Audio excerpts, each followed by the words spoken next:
Good afternoon, everybody, and thank you for joining us this afternoon. My name is Tracy, and I'm going to be your host for this afternoon. I'm just going to check if everybody can hear me okay. If the panelists can just give me a quick nod and let me know that that's okay. Fantastic, thank you. So this is our third Brainwaves webinar now, and today we're excited to be talking about Wellbeing Champions and peer support for better mental health in secondary schools. I think it's a fascinating topic, and I'm really looking forward to hearing about some of the evidence behind this concept, as well as some practical views about how peer support can work in schools. So I'd like to start off today by introducing our panel of speakers, who hopefully represent this mix of research with school-based experience. So first, I'm delighted to welcome Professor Helen Cowie. Helen is Emeritus Professor in the Faculty of Health and Medical Sciences at the University of Surrey. Helen's work is focused on the promotion of emotional health and well-being in young people. She's a world authority on bullying in schools and has numerous publications on the subject of youth mental health and peer support. So thank you very much for joining us today, Helen. Hi. Hello, nice to be here. Fantastic. Next, it's a pleasure to introduce Lynne Tyler. Lynne is a training and consultation worker for Compass, a national charity that provides services to help improve health and well-being. In the last couple of years, Lynne was responsible for delivering a dedicated peer wellbeing champions project across schools in Rugby, Warwickshire, training nearly 400 peer wellbeing champions across infant, primary and secondary schools. Welcome, Lynne. Hi, everybody. Thanks for joining us, Lynne. We're also very pleased to be joined by Chloe Buckenham today.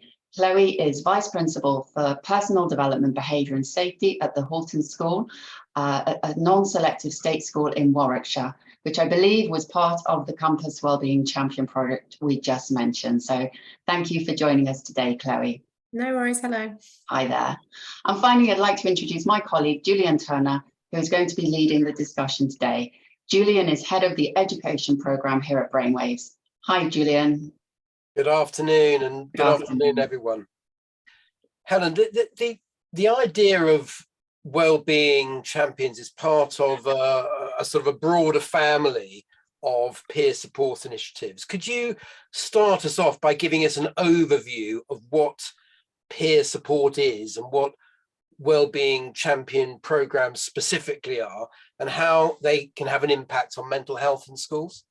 Yes, thank you, Julian. Well, peer support varies very greatly from place to place, but in essence, it's a widely used method to address issues experienced by people of a similar age or who are in a similar situation or who experience a similar kind of difficulty.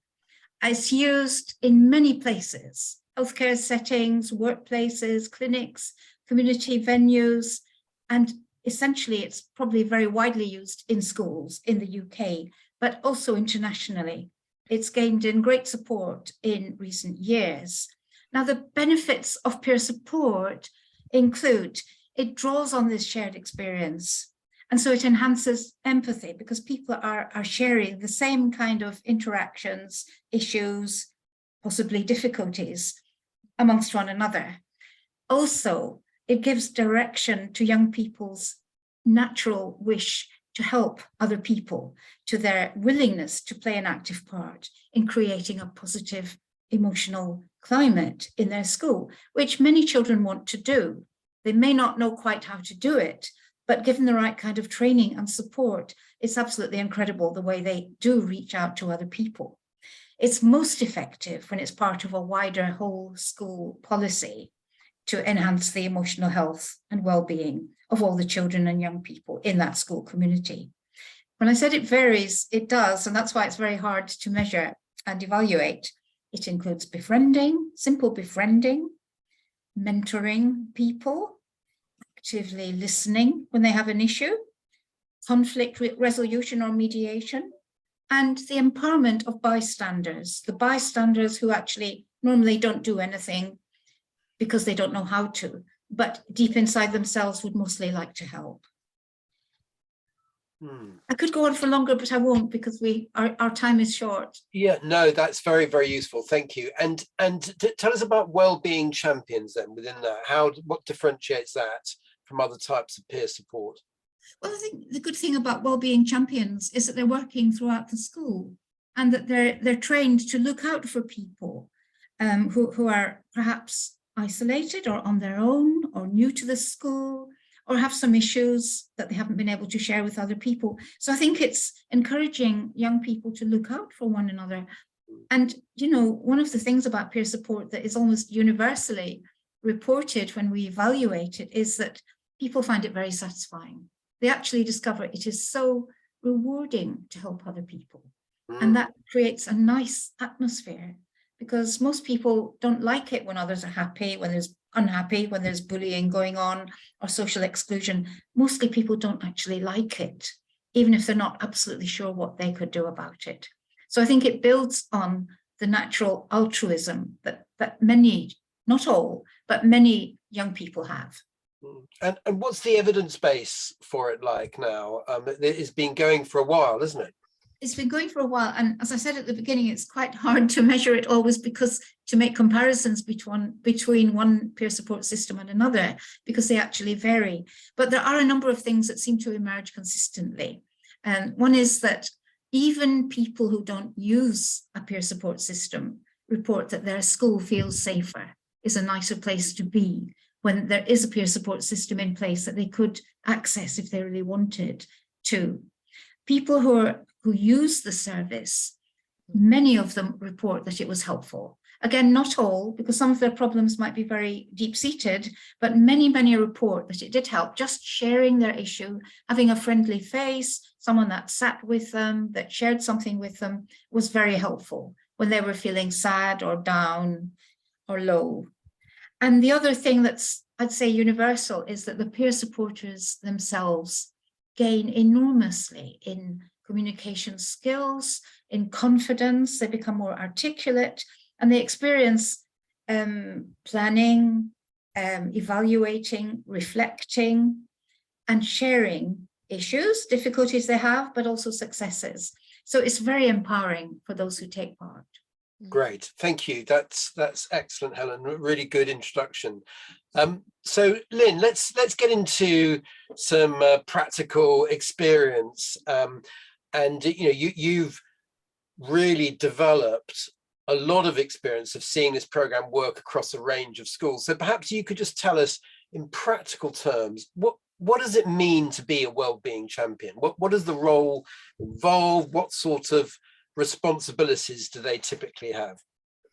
Well, again, this depends on the type of school, but predominantly if it's a secondary school, their role is about raising that awareness, raising that understanding of what emotional well-being is, and making a noise about looking after themselves, basically. And this could be sort of developing different ideas, and that's part of their role, is not just making a noise and letting everybody know within the school what they're doing, but developing different ideas of how they could then support other students within their school, and looking at different strategies and different techniques, and really passing that information around in any different format that they can. And obviously every school is different, and they might use different methods to be able to communicate that, but it's their role is really, really key to be able to get that message across to other students, to know that they're there, what they can do, what they can support with, but then also having the right support for those in that role, that, you know, they're not therapists, they're not counsellors, they're not there to take on another young person's difficulty or issue. They're there to, like Helen was saying, to befriend, to support, to listen, and then help point them in the right direction.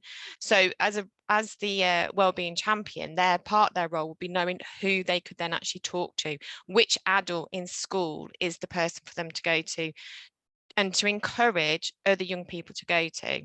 And it may be that if a young person has got a difficulty and they identify someone, then the peer wellbeing champion, as we call them in rugby, could then actually support them, hold their hand, and actually take them to that young person to communicate what's going on for them.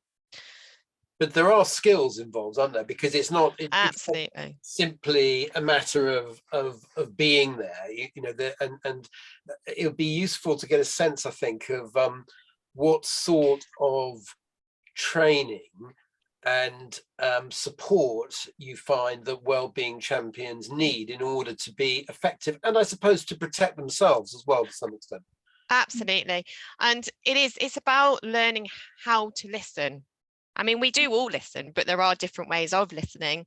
And part of the training is key. Being able to listen properly, developing those communication skills, having that understanding of actual emotional well-being, what it is, what it means to us to be able to look after ourselves, and having that balance. But also especially for the older age group, when they are in secondary schools or colleges, having an understanding of safeguarding, not just for themselves, but for the young people that they potentially might be supporting, and knowing what to do with that. Because if they've had a young person say something quite serious and quite traumatic, they need to have the right support, because, you know, that could actually have quite severe consequences for that wellbeing champion. So it's having those things in place, but also raising that awareness for your champions within the training. Can I add to that too? That's why it's so important to have some form of regular supervision of the peer supporters, so that they have an arena where they can share difficulties they've experienced, share difficulties that they personally have experienced in their work, where they weren't always as successful as they thought they could have been, or where they simply didn't know what to do. And I think if you have a regular supervision group, it pays off immensely, because they just develop these problem-solving skills. There's capacity to reflect, and the capacity to support one another when they have doubts and worries about whether they're doing it properly or not. And these groups become very supportive and safe places for people to share, develop and grow. They do grow immensely as they take part in these sessions. Yes, thank you. So Chloe, welcome to you. Hi there. Let's get into your experience in your school now. How did you go about selecting the champions in your school? What was that process like? Yeah, so for a bit of context, our school is a brand new free school. So when I was first introduced to the project by Lynne, we only had a year 7 cohort, so just one group. So we're in quite a good position to really think about character and culture and how we want to really embed kindness and our values across the school. So our pupils were already quite invested in these kind of projects because of the nature of our school and the site that we're on. They had been exposed to lots of publicity and opportunities, and we've got this quite special relationship with pupils and the families around them, where we could really kind of nurture that keenness to be part of leadership. So we decided to do it as an application process. And originally, before I was actually introduced to this project, we were already running the Diana Award Anti-Bullying Ambassador Award. And we had done a full application process, an interview process for that, where they wrote letters of application. They had to design a poster where they felt that the slogan on their poster would encourage people to feel supported by ambassadors of this nature. And they then submitted a letter, and myself and some other senior colleagues did a mini interview process with them to select them, with a view that the children that weren't selected, we're hoping we'll then be able to give them the opportunity in future years in different settings around wellbeing. So we were really pleased. We had over 50% of the whole year group wanted to be part of it, which was lovely. And we actually selected 20 because that's the number that we also had in our Diana Award. And we decided to kind of tag team the two schemes because they have so much overlap and similarity. And it's been really lovely. And we're looking forward to kind of training our next set of new cohort year 7s this year as we've kind of started to embed them. So you selected the 20 from the 50 that had, or from the 50%, I should say, that had applied. That's right. Yeah, we based it on sort of a 3-stage thing. So the quality of the letter, and within that we asked children to address a number of key questions around what they felt wellbeing was and issues that they felt might be prevalent in school and how they would tackle them and the experiences and qualities they felt they had.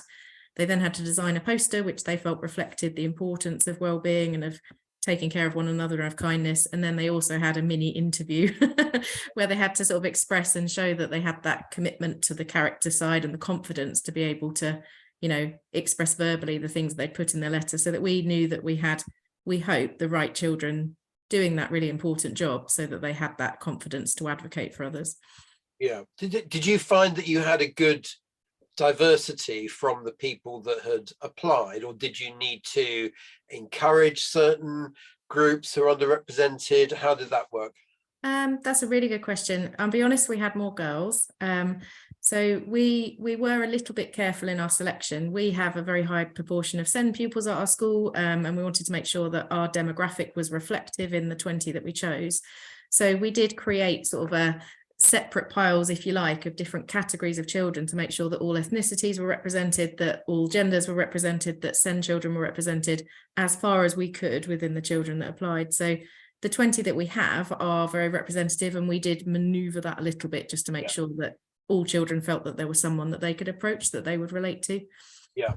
Helen, does that ring true with the sort of the wider learning in terms of what the considerations are that you need to bear in mind when selecting a group of champions?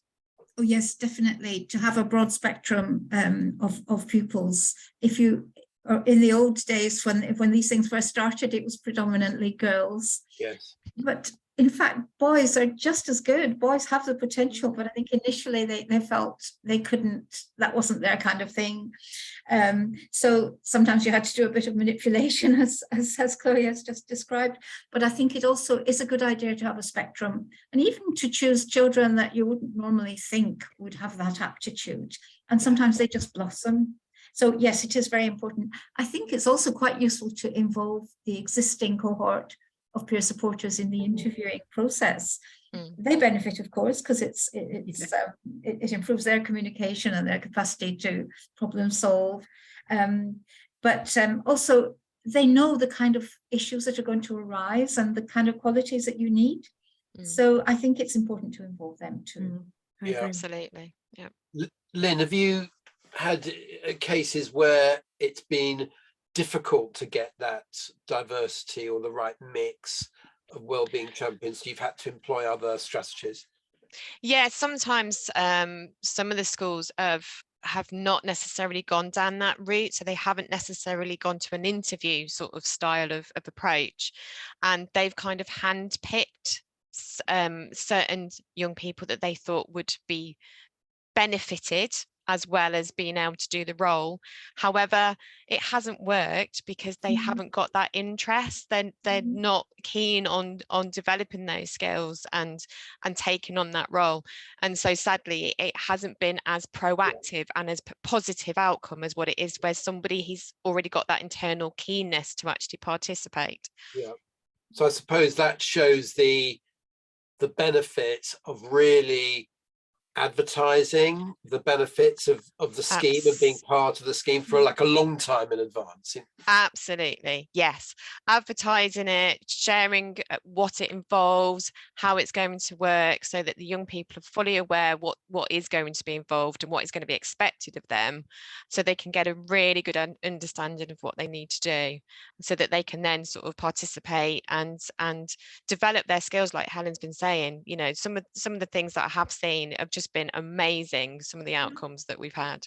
Well, I'd like to hear a bit more about that in a minute. So Chloe, just hearing what you said about, I understand it's a slightly different circumstance for you because you were developing something as part of a new culture, creating a culture in a new school, which I think is really exciting. Actually, it's a great opportunity always to do that. But what kind of impacts have you noticed? What are the sorts of differences in people's personal development that you have noticed and you think you can attribute to the Wellbeing Champions project or participating in the scheme? I think a lot, actually. I think as people have said already, the children that are involved, obviously they have applied and been appointed, and therefore the responsibility on them is to hold themselves out to that slightly higher standard. And we talk a lot about living and breathing our values at school, and kindness and integrity underpin all of the values that we have. So I'm not going to pretend there haven't been instances where in school things have gone a bit wrong, and perhaps we've had to talk to a child about, actually, your responsibility as an ambassador is to role model excellence in these areas, and how would we do that? And it links really nicely. Our school has an embedded system of restorative practice, so we're not a punitive school, we're very focused on positive behaviour, and there have been occasions where children have had that privilege removed for a period of time, and then have worked with me to work out how they will earn it back and how they will demonstrate that. And we've had pupils deliver assemblies around areas usually relating to social media where things have gone a bit wrong, and perhaps somebody's done something that isn't necessarily perceived as kind. And then what that does to the other pupils, it shows, well, actually, this is what being an ambassador really means. It means learning from my mistakes. I, as a pupil, have now experienced what it feels like to perhaps see unkindness in a social media forum. I perhaps even have been involved, and I have recognized that's wrong, and this is what I've gone on to do in terms of changing my behavior or rethinking the way that I do things. Yeah. I think as well, it's been really nice because perhaps we're a new school, we wanted to try where we could to give every child access to leadership. So we run 2 accredited leadership schemes, and this is sort of part and parcel of that, in a sense, where the pupils who have become ambassadors have really focused their leadership opportunities on this area, whereas other children might be looking at eco warriors, other children might be focusing on music awards. But it gives them that real sense of, this is my area and this is my thing and I'm proud of it, and they wear their badge with pride. They're very proud of their uniform on the whole in our school, and other children recognise that and then aspire to want it. So I would like to be like that. I would like to get that opportunity. I would like to, be part of that forum group or that discussion group or speaking at open evening, whatever it might be. So I think it's raised aspirations for other children who might not have considered applying the first time round. Yeah. No, Actually, sure. It can be very, very useful when they're interviewed for university or later on for work, because the outside world is actually very impressed if they can say, I was a peer supporter at my school, yes, and I did this, and the environment, the social environment of the school improved so much because of our work. People actually want to hear about that. I don't think they do this for that reason, but actually it is one of the spin-offs from having been a peer supporter. Well, you are giving them a very valuable skill, actually, which yes, is a skill yes, that is valuable in adulthood just as much. And Lynne, let's hear a little bit about when you're looking across the different schools that have been involved in the programme. What are the different kinds of impact that you've seen, and where has it really made a difference for you? That's a really interesting question, Jeannie. I think when you're looking at a primary school, for example, the input and the output that you get is completely different to that in a secondary school. So for those in a primary school, for example, you're looking at things like young people having these amazing ideas, but actually aren't necessarily practical ideas, and so you're having to sort of rein them in a little bit and control the enthusiasm, because otherwise they'll be changing the world before they've even got started. Whereas in secondary school, they always seem to be a bit more practical.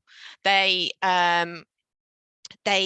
do it in such a way that it is more hands-on and it's more appropriate.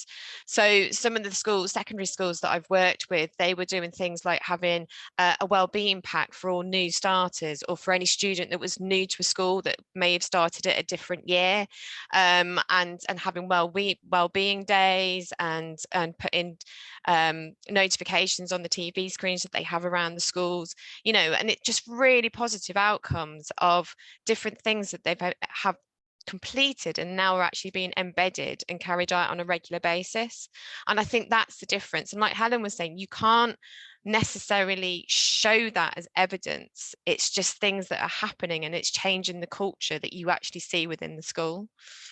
And you will have, because you're working, obviously most schools are not in Chloe's situation of being brand new, so you will have seen or have some understanding of behaviour and culture in schools before and after.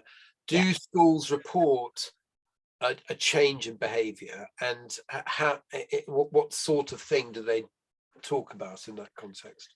There has been, yes, in the sense that what schools have reported is that, like Helen was saying sort of earlier, there's a whole sense, there's a different feeling, there's a different atmosphere within the school where it feels safer, and it feels that it's more welcoming, that they have that opportunity to talk to somebody else.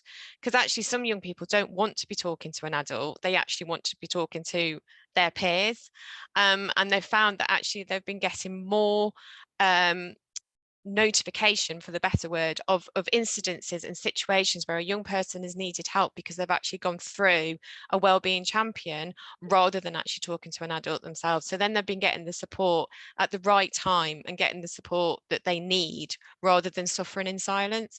So that in itself is just a huge positive for schools, because then they're able to support that young person more effectively. Yeah, no, that makes sense. Now we're going to wrap up in a minute. I'm going to come to each of you. This is a due warning to ask for one or two tips for implementing a successful wellbeing program. So have a think about that. But before we do that, I want to come back to Helen to a sort of top and tail this topic of evaluation, because I understand that it's difficult. You know, all of these soft things are difficult to measure, but actually it's really important that we do show the benefits if we're going to encourage this kind of scheme. Yes. So how would you suggest that schools go about trying to measure the impact of wellbeing champions? Well, there are quite a lot of ways in which you can do it. I think it's probably quite important to have a baseline before you start your peer support system, see what's going on in the school before. And you can do that by measuring school climate. I mean, there are a number of measures of school climate, like My Life in Schools checklist. There are different things which you can access, or lots of them, you can find them. And then measure it again a year later, say, and see, has there been any improvement? And I think it's always a good idea to have some qualitative bits in your checklist, or at the end of your checklist, so you can get some examples of ways in which people have been helped or ways in which people haven't been helped. And then you can see whether the individuals involved are benefited. In other words, those who have used the peer support service, did they use it? How did it help them? How did it not help them? How could it have been different? And you can interview people who don't use the service. And then it's quite, we did that in one of our studies, and we found that we haven't actually used it, but knowing it's there is very reassuring for us. And that meant they felt that the school was safer. It was there, it was a safety net for them. I do think it's quite, it can be very helpful if you link up with your local university, because there are often master's students or PhD students who would really love to come in and measure, do a properly designed study of your system. Yep. So I think it probably has more strength if it's evaluated by outside people, because if you're evaluating yourself, you are a bit biased. You want it very much to succeed, but an outsider might be more objective about it. There are a number of ways you can do it. That's a mixture great. of qualitative and quantitative stuff. Thank you. That's really, really useful. Thank you very much. So and I should also say that everybody that has signed up to this webinar, Professor Cowie has very kindly put together some slides as well, which we can share with you. So that will be a treat for you. You shall get after the webinar, and there's some really interesting stuff in there covering some of the topics that we've been talking about today. Right, so we'll do one quick tip each, and then we'll go over to Tracy, who's been monitoring the Q&A. So starting with you, Lynne, what's your top tip for Wellbeing Champion success? It's having the right person to oversee the project and having the right students to actually participate. They are key and really crucial to ensure that it works effectively. Great, excellent. Chloe, what about you? Mine was similar, so I'll adapt it slightly. But what I was going to say was that for those teachers listening, I think it does have to be someone certainly who has an ear to SLT, if not on SLT, because Lynn's absolutely right that children will come up with some fabulous ideas, but ultimately if you can't make them happen, they then lose interest very quickly or become disheartened. So I've led on this quite deliberately, because then I can just say, yes, you can do that, or no, you can't. And then it means that children get on that kind of brainstorming activity and they know that the things they're talking about can actually happen. Whereas I think in primary, it's really difficult because they're not always old enough to actually orchestrate their plan. At secondary, you can then just say, right, yes, we can do that, and off we go. So I think having someone who's able to just say, yes, you can or can't do that, so that that's really clear, is really important. Yeah. And Helen, your last tip? Well, I think it's regular supervision, having regular opportunities for the students to develop reflective practice. Great. Fantastic. Well, look, thank you so much, all of you, but you're not quite finished yet, because Tracy's got some questions from the our attendees. So Tracy, over to you. Yes, thank you to the people who have asked questions so far. It's mostly around training, I think, that people are really interested. So the first question we have is, who gives the training to the champions? Now, I know, Lynne, with the project that you've been working on, that's a very specific answer. So maybe you could just tell us a little bit about your training, and maybe Helen, if you have any other perspective on who can offer training for these champions, that would be very helpful. Yeah, well, with our project, it was myself that actually went in and delivered the training to all the young people, and then also the person that was actually overseeing the project with the young person was also part of that training, and then there was additional support given to all of those key workers, those link workers who are overseeing it, and the training involved a workbook of different activities, and it covered everything from different strategies, techniques, learning how to listen, how to communicate, looking at ideas, and how to actually have that sustainability and actually get those ideas embedded into the school. So it did cover a lot in a very short space of time, and it was, yeah, it was very enjoyable though. I did enjoy it. Fantastic. Have anything to add on that? Sorry?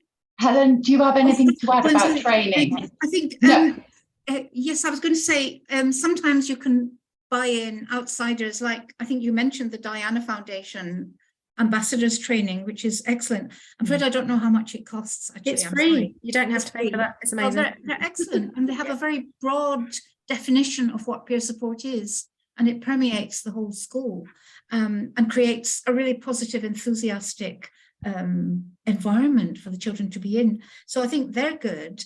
And or you might want to involve counsellors, psychologists that you know who have that sort of expertise in training people in active listening and that sort of thing. Or there might be people in-house in the school who are able and experienced in working with young people in this sort of way. There are a whole variety of ways. That's great. Thanks, Helen. That's really helpful. I mean, one question is, how do you know that you're giving the right support to the students? Chloe, do you have any perspectives on this in terms of, you know, having seen students go through your program? Yeah, and I think that is all down to the structures within your school and making sure it's all about relationships with the children. And again, I'm at a horrible advantage because we're a new school and I know all of the kids inside out. But I think whoever is leading the program has to have made those relationships with those children and really understand them and get to know them. And whether that's in conjunction with a tutor or a support member of staff or a pastoral worker, where actually, as you would with normal safeguarding protocols, you become aware of changes in children's behaviour and you can read their body language, and give them an open forum where confidentially they know that they can come to you at any time. We've got we're setting up an anonymous button type thing in our school where children can report things because that some of them don't feel able to say, or they don't want someone to see them coming to say. So give them forums. We've got a letterbox where they can drop notes in with things that are worrying them. And I think it's about creating that culture where there are lots of different ways that you can tell me you're not okay. You don't actually have to come and knock on my door and do that in front of everybody else. Yeah, definitely. There's lots of questions, so I'm going to keep going. There's quite a lot about age, actually. Do you suggest using students across all year groups, or would it be best to recruit older students? Somebody's asked a very specific question. Do you think 13-year-olds can be effective in this role? So there's the general sort of question about age and how appropriate. Lynne, do you have any thoughts on the age element of recruiting champions? Well, when we were delivering the training, we recommended that, especially in secondary schools, that you have students who are a little bit older because they've got a bit of better understanding of the school and what sort of issues may be happening within the school. So we were sort of suggesting year 9s and year 10 students.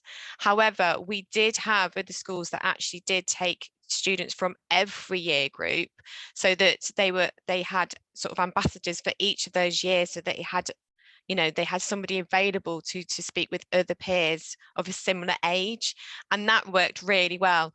So I think it's knowing your students, knowing your school, and what is going to work best for you. What I would suggest, though, is that if you've got students in year 11 or year 12, although they would be great, they have got too much going on, or in year 13 there's just so much else going on that sometimes they can't give the time that they want to, and then that adds additional pressure onto them, and it wouldn't be fair.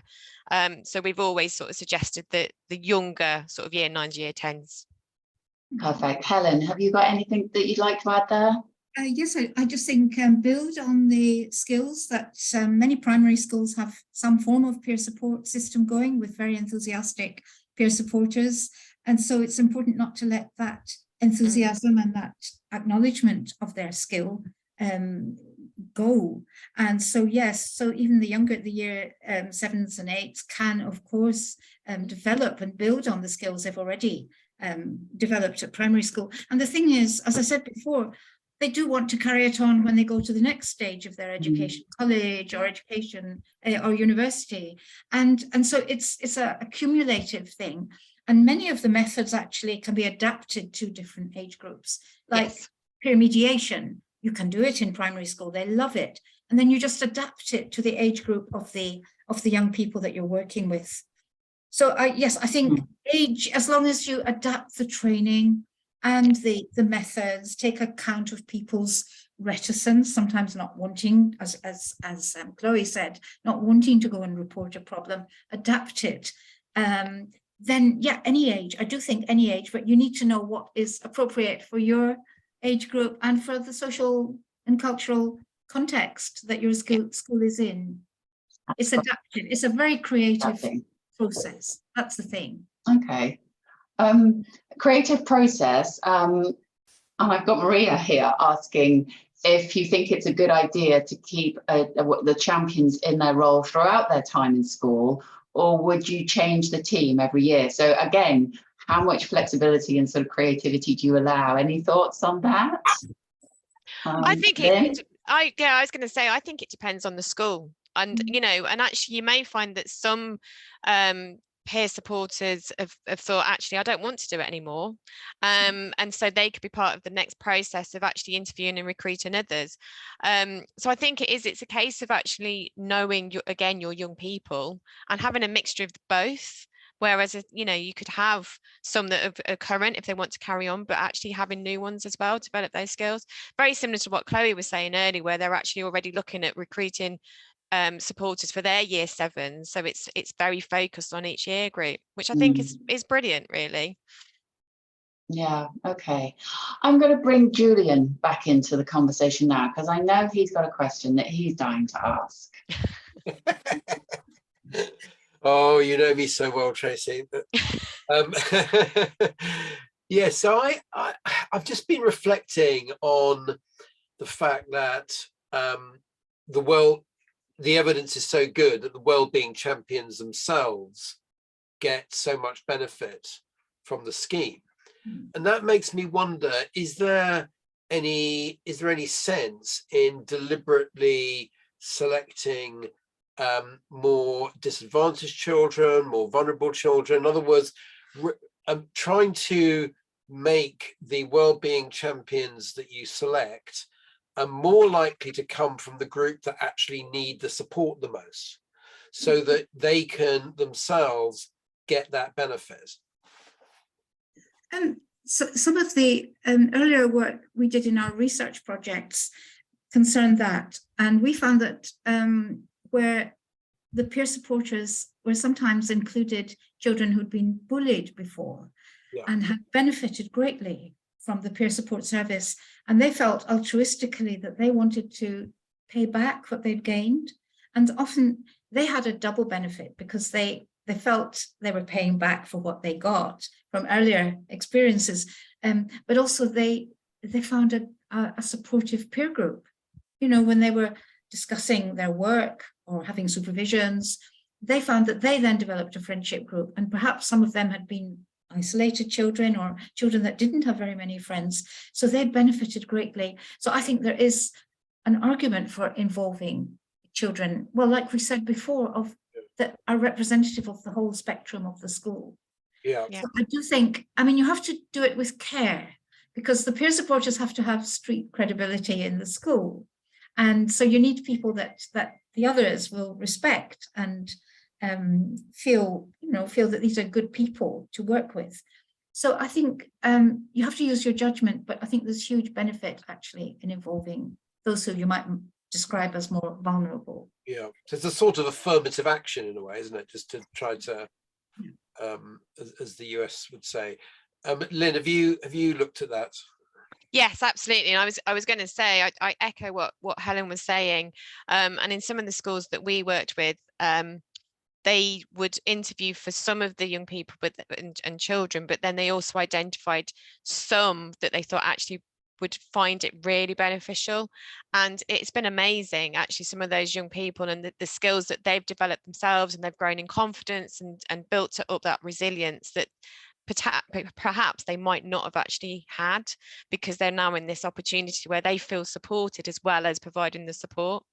So there is a lot of benefits, I would say, of working with potential, as you've called it, Julian, vulnerable groups of young people. Yeah. Thank you. Great. We're almost out of time. I would just like to ask one more question about sustainability in terms of making sure that these are long-term projects that run across, that continue and are sustainable across the school rather than just one-off projects. Chloe, what are your plans to make that happen and to keep up the momentum for this type of initiative? Well, we do that in a number of ways, not specific just to this project actually, but across the board and all the leadership things that we do. We have what's called our LORIC and character curriculum, and that's embedded through PHSRE and through tutor time. And a lot of the activities we do are fed through that. So it's just part of the curriculum, it's what they do. So for example, every fortnight, all pupils work on their accredited leadership scheme, and the wellbeing officers may well be doing something more wellbeing focused, whilst other pupils are doing different things. In addition, we've recruited our wellbeing team into part of our transition process for year 7. So it's part of our every year transition. So that will automatically happen and then automatically be fed through to the children joining us from primary schools locally. So there are a number of things we're planning to do. And I suppose the exciting thing for me is we're in the infancy. So there are lots of things we're currently sandboxing with the children about, well, what do we want to do next year? What might we do with the new ambassadors? What happens when we've got 20 ambassadors from every year group? How do we make that work? And perhaps we'll focus on half-termly projects each around different foci areas. So there's lots to think about, but I can see how we will do that because we've actually got a real focus on character in the curriculum already. Yeah, okay, great. Lynn, any quick suggestions there? Very quick tips? Yeah, I think it's the ideas that the young people may come up with, actually getting them embedded. So it may be things like a sensory garden, or it may be actually having a welcome pack, things that are sustainable that you can carry on and that the young people are aware of. I think that's kind of crucial, really, and something that's not going to take a huge amount of time, that you can just keep going and just making a lot of noise and raising that awareness, I think, is crucial. Can I also add that I think it's really important to have some form of peer support for the teachers who are running these systems, because they need to support one another, and you don't want a system that ends when a key member of staff leaves to go to another school. So I think they need emotional support to avoid burnout, and absolutely, yeah. And so I think that should be built into the system to make it last. I think having that whole school approach, isn't it, is part of everything that you're looking at, and that will really help to keep that sustainability. Fantastic. Thank you. But thank you all very, very much. We've just gone over 5 o'clock, so we will wrap up now. Thank you so much, panelists, for all your time today. Helen, Lynne, Chloe and Julian. It's been a great discussion. Really enjoyed listening to you. I'm very grateful for your time and involvement today.